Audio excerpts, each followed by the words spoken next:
con la psicóloga María Belén Villamagua, es especialista en terapia cognitivo-conductual y tiene una maestría en psicología forense. Esta entrevista es para la materia de psicopatología y vamos a empezar con las preguntas. Claro que sí. La primera que tenemos para usted es cuáles son los signos más comunes de la depresión que observa en sus pacientes. Bueno, chicas, muchas gracias por tomarme en consideración para esta entrevista. Y bueno, los síntomas de la depresión pueden ser muy variados, va a depender mucho de la intensidad, de las circunstancias de cada uno de los pacientes y claro, cada caso, como ustedes comprenderán, es un caso particular. La depresión es una enfermedad, un trastorno que se presenta de diferentes maneras. Hay personas que se les presenta con tristeza profunda, hay personas que se les presenta incluso con síntomas físicos, ya cuando la depresión escala a niveles un poco más fuertes. Hay también de cierta manera estos tipos de depresión un poquito más funcionales, por decirlo así, porque van como en un nivel leve, van adaptándose un poco a la vida del paciente. El paciente no las llega a percibir como en una primera instancia y es por eso que a lo mejor en muchos de los casos les cuesta o tarda mucho en pedir ayuda. Uno de estos tipos de depresión, por ejemplo, ustedes lo conocerán, es la distimia, que como saben tiene un tiempo, un criterio que dentro del manual, bueno, del DSM-5 se dice que hay que considerar para personas adultas como 2 años, mientras que para niños o adolescentes es 1 año. Pero estos síntomas, sobre todo esta distimia, cuando va de niveles un poquito más leves, como les comentaba, tarda un poquito en identificar, pero ya cuando la depresión viene a interferir en el desarrollo de la vida cotidiana de las personas, interfiere en el ámbito laboral, personal, no sé, académico, ya se convierte en una situación donde usualmente los pacientes solicitan ayuda. Por lo general, los pacientes cuando prescriben cuando tienen este tema de la depresión, en un inicio empiezan a sentir como mucho cansancio, a veces como falta de concentración o síntomas como que aparentemente son un poquito más físicos. Y es por eso que a veces es usual que pidan ayuda primero a la parte médica, aparte porque sabemos que todavía, aunque bueno, ahora es un poquito más frecuente que las personas pidan ayuda a la parte psicológica, es mucho más frecuente que pidan ayuda médica. Entonces, usualmente van al doctor, comentan un poquito sobre los síntomas que están percibiendo y claro, luego de eso, pues ya con los análisis, los doctores suelen derivarlos cuando no tienen ninguna base médica. Pero bueno, en general los síntomas: tristeza profunda, cansancio, agotamiento, irritabilidad también. En los niños y adolescentes el tema de la irritabilidad es como uno de los síntomas como más comunes en el tema de la depresión. Bueno, siguiendo con las preguntas, me gustaría también conocer un poco acerca de cómo usted logra diferenciar la sintomatología de una depresión para no llegar a la confusión con otro tipo de trastornos y de igual manera cuáles son los enfoques y herramientas que le han ayudado a evaluar la gravedad de la depresión en la que se encuentra en ese momento el paciente. Bueno, el tema para diferenciar y no confundir los síntomas de la depresión con otros trastornos va a depender mucho del diagnóstico diferencial que ustedes realicen, porque igual la depresión tiene mucha comorbilidad con otro tipo de trastornos, sobre todo, por ejemplo, con el tema de la depresión, del estrés también.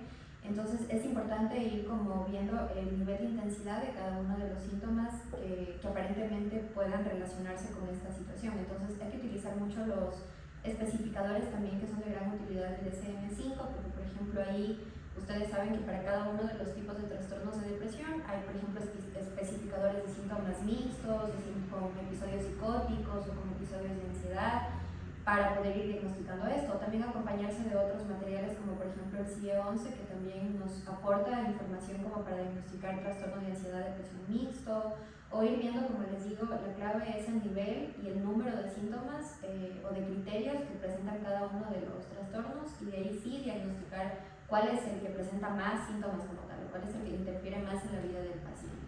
Y bueno, dentro de las técnicas, como un poquito para ir diagnosticando, mi área profesional es muchísimo en la parte como más técnica, es decir, yo ocupo mucho la parte de la evaluación y diagnóstico. Para mí es fundamental. Por supuesto que no todos los casos necesitan evaluación y diagnóstico, pero cuando hablamos de depresión sí. Entonces, yo utilizo las técnicas de las entrevistas, bueno, sean estructuradas o semiestructuradas. La más común es la entrevista semiestructurada, porque es un tipo de entrevista que permite que se vaya modificando o adaptando de acuerdo a lo que el paciente te cuenta. Pero la otra parte o la otra técnica es también la de los instrumentos psicométricos, que esto es fundamental porque ahí te aporta la información necesaria, objetiva, para poder ir contrastando los resultados que te da el manual de diagnóstico y sumado a lo que tú analizaste en la entrevista y lo que te dice el test. Entonces eso va a ser como que tú puedas hacer un encuadre un poquito en el diagnóstico y puedas llegar a la conclusión de qué es lo que tiene el paciente, en qué nivel y bajo qué circunstancias. Entonces, como yo siempre les digo a mis pacientes, el tema de la evaluación y diagnóstico es como cuando uno se va al médico y tú dices, yo tengo la sospecha de que a lo mejor yo pienso que tengo ansiedad. Bueno, el médico lo que hace es recurrir a un examen de laboratorio para poder confirmar o descartar esta idea con la que tú vienes de acuerdo a los síntomas que presentas. Tal cual es la evaluación y diagnóstico. Entonces, es fundamental, sobre todo para darle como un poquito más de confiabilidad al diagnóstico como tal, para darle más seguridad al paciente y sobre todo también para nosotros tener como esa firmeza de que estamos haciendo un trabajo objetivo y también un poquito quitar estas ideas que tenemos, que muchas personas tienen de la psicología, que no es una ciencia como tal. Entonces los instrumentos tienen como una base de investigación científica, tienen validez, confiabilidad, hay que asegurarse de que los instrumentos sean en este sentido que cumplan con las propiedades psicométricas para poder ser aplicables y claro, irlos utilizando de acuerdo a la sintomatología del paciente. Entonces hay veces pacientes que necesitan para poder llegar al diagnóstico de depresión, también valorar los síntomas de la personalidad, ver si a lo mejor por ahí hay alguna otra situación porque también se pueden confundir con algunos trastornos de la personalidad. Entonces básicamente estas son las técnicas que yo utilizo dentro de las sesiones. Y claro, el aporte también de los médicos psiquiatras, en este caso yo trabajo con 2 médicos, compartimos casos, nos derivamos casos, entonces ahí vamos como también teniendo esta retroalimentación mutua de la información que ellos adquieren dentro de las consultas y la información que yo tengo. Yo sí les presento informes tanto a mis pacientes como al médico tratante en este caso, para que pueda tener como una visión más clara y objetiva del caso, y también les entrego a la par un plan terapéutico que le permite al paciente también tener esa confiabilidad de que la terapia que va a recibir no es como a lo mejor esta idea que puede ser percibida de venir a terapia solo me siento y hablo, y no es así, sino que más bien cada una de las sesiones tiene un objetivo y hay varias situaciones que tratar para poder llegar a una mejoría en su estado. Ya. Bueno, como siguiente pregunta tenemos ¿qué papel juega la medicación en el tratamiento de la depresión? Bueno, es muy importante la medicación y también va a depender de los niveles de depresión que tengan, de la gravedad de los síntomas como tal. Es también importante destacar que no todos los tipos de depresión y no todos los niveles necesitan a fuerza medicación. Esto ya depende nuevamente de la evaluación y diagnóstico, pero hay casos en los que sí es muy necesario. Creo que es un poquito también irnos quitando este estigma que tenemos sobre la medicación, porque no sé si les ha pasado a ustedes que han escuchado personas que dicen como que irse al psiquiatra ya es lo último, como aún más si irse a un psicólogo es para locos, e irse al psiquiatra ya es cuando ya no hay remedio. Entonces, realmente a veces la medicación es necesaria, porque sobre todo hay casos como, no sé, que vienen con una depresión, digámoslo, de moderada a grave, para evitar que los síntomas se exacerben. Es importante controlar con la medicación en el momento preciso. Entonces el acompañamiento médico y psicológico es fundamental. O sea, no hay que tener el temor como a esto, y sobre todo, como les digo, va a depender mucho de las circunstancias. Hay pacientes que vienen, por ejemplo, con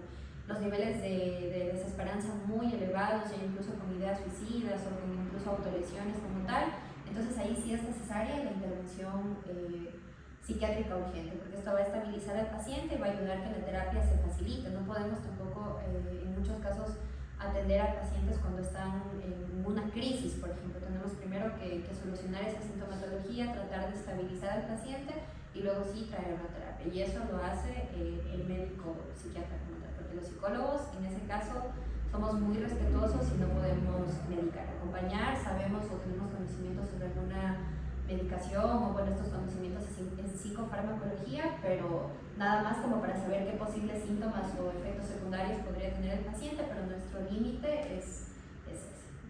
Nosotros trabajamos en la terapia. Ya. Finalmente, me gustaría saber si nos puede compartir un caso en el que la evaluación inicial fue fundamental para entender y abordar efectivamente un caso de depresión en algún paciente. A ver, sí, yo tengo un caso, bueno, tengo varios casos que todo con el tema de la depresión, en realidad para el día de hoy no hay un caso en el que les pueda decir que no he necesitado del acompañamiento psiquiátrico, porque han venido sobre todo con ya niveles de depresión muy fuertes, al menos en esta. Anteriormente sí he tenido en mis anteriores años de experiencia niveles de depresión que han sido controlables y tratables dentro de la terapia, pero al menos en este último año los pacientes que he tenido con este tema han sido sintomatologías muy fuertes. Y bueno, un caso específico que les puedo comentar recientemente de una paciente que, bueno, muy joven, voy a comentarles lo que pueda. Ella salió de un centro ya de reposo porque justamente ya tenía unos síntomas muy intensos con respecto a la depresión, incluso ya tenía intentos de suicidio, todo esto. Y bueno, extrañamente en este centro de reposo le dieron un diagnóstico, digámoslo, no muy específico. O sea, hablaron como de una depresión, pero en realidad no especificaron en qué nivel, si tenía síntomas mixtos, si tenía a lo mejor algún otro trastorno que tratar. Entonces, claro, esta paciente fue donde el médico psiquiatra a recibir, ya cuando salió de este reposo, a recibir la continuidad de su tratamiento. La medicación que le habían suministrado también había sido una medicación que le estaba causando efectos adversos, por decirlo así. Entonces su tratamiento no estaba siendo efectivo, aparte que en este centro de reposo no le brindaron a ella las estrategias como para poder afrontar la situación cuando regrese a la vida normal. O sea, básicamente como le hicieron salir de su zona, en un lugar donde no tenía que preocuparse por nada, que no tenía que hacer absolutamente nada en realidad. Entonces ella no se estaba preparando para cuando salga del centro de reposo. Entonces a lo que salió, pues obviamente se encontró con las mismas circunstancias, con todo igual y encima sin las estrategias para poderlos afrontar. Entonces en terapia no se trabajó eso, por lo que la paciente volvió a recaer con los síntomas y es por eso que continuó y fue donde el psiquiatra que les comento. Entonces el doctor analizó la medicación, vio que realmente no era la correcta, como les digo, le estaban causando efectos adversos, aparte ella pasaba como sedada, digamos así. Entonces tampoco el desarrollo en su vida cotidiana era muy posible porque pasaba con mucho sueño, mucho cansancio, agotamiento, mareo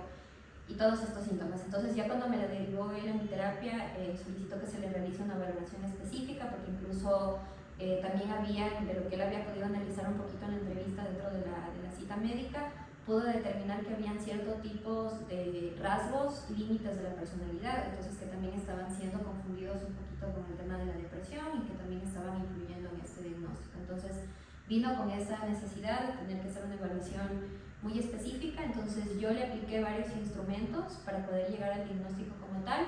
Y por supuesto, sí, ella tenía una depresión, en este caso una distimia, porque no era una depresión que había sido reactiva, ni una depresión mayor, ya se hizo el contraste de todo, había sido una depresión que ella incluso la vino viviendo desde la niñez, luego en la adolescencia como que se intensificó, disminuyó un poquito los síntomas, y para esta etapa de la vida que ella está en la universidad se volvieron a intensificar, pero de una manera muy fuerte. Y por supuesto también le apliqué un inventario para diagnosticar el tema de la personalidad, para ver si había algún tipo de trastorno y efectivamente, tal como el doctor lo sospechaba, habían también rasgos relacionados al trastorno límite de la personalidad. Entonces, en este caso, el diagnóstico es fundamental. ¿Por qué? Porque yo al entregarle el informe al médico, y tanto para mí también, a ambos nos dio la visión súper clara desde dónde venía el tema de la depresión, también un poquito cuáles eran otros factores que estaban exacerbando los síntomas. En este caso los rasgos límites también llevan a que los síntomas de la depresión puedan ser un poquito más intensos. Entonces, con toda la batería de evaluaciones que se le aplicó, por supuesto seleccionando para cada una de las situaciones, que haciendo ya el informe se llegó a la conclusión de que sí, la paciente efectivamente tenía una depresión, la distimia, sumados con estos rasgos de la personalidad límite. Aparte también fíjense que tenía síntomas relacionados a la ansiedad, también un poquito, y de cierta manera tenía episodios psicóticos. Entonces todo este diagnóstico se lo entregué al doctor y este diagnóstico específico nos llevó a que podamos dar una intervención adecuada. En este caso con ella trabajamos la terapia cognitivo-conductual y dentro de estas terapias una de las principales herramientas o estrategias que utilizamos es este tema de la resolución de conflicto y estrategias de afrontamiento para sus circunstancias, porque fue lo que ella definitivamente en todo su proceso de reposo nunca trabajó y era lo que no le estaba dando la habilidad para ella sobrellevar estas circunstancias. Entonces, este es un caso que les puedo comentar más o menos que el diagnóstico ha sido fundamental como muchos otros también, porque como les comento, la evaluación y diagnóstico es muy necesaria para poder dar una intervención correcta a los pacientes. Ya. Bueno, muchas gracias. Damos por finalizada la entrevista. Agradecemos mucho su tiempo. Esto nos sirve también a nosotros docentes para aprender lo que estamos. Muchas gracias, chicas, también a ustedes por tomarme en cuenta y pues bueno, siempre abiertas para cualquier circunstancia que necesiten. ¿Ya? Ha sido un gusto. Muchas